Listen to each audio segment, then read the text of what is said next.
In this guide, I'm going to show you how to fix YouTube Shorts music not available. This is Aiden from JustBoz, and before we get into this guide, make sure to like the video and subscribe to the channel with all notifications on. It really does help with the channel and it lets us know that you want more content like this, so we greatly appreciate it. If at any point throughout this guide you did have any questions, just ask them down in the comment section below and we can help you out further. I'm going to be doing my best to reply to every single comment down there. First things first, you do need to go ahead and open up the YouTube app and then just go ahead and tap on this little plus button down at the very bottom and make sure that you select short instead of anything else.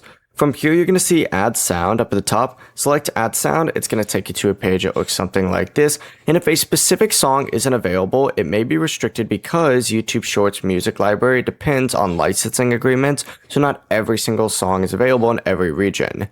If the entire music library is missing, close YouTube, open up the App Store, Google Play Store, and just go ahead and update your YouTube app. And then, of course, reopen it and try creating the short again. And if it's still not appearing, choose another track from the Shorts audio library, and you can use the royalty-free music from YouTube's audio library as well. Before you do leave, make sure to like the video and subscribe to the channel with all notifications on. It really does help with the channel and it lets us know that you want more content like this. We'd greatly appreciate it. And if at any point throughout this guide you did have any questions, just ask them down in the comment section below and we can help you out further. I'm going to be doing my best to reply to every single comment down there. Peace.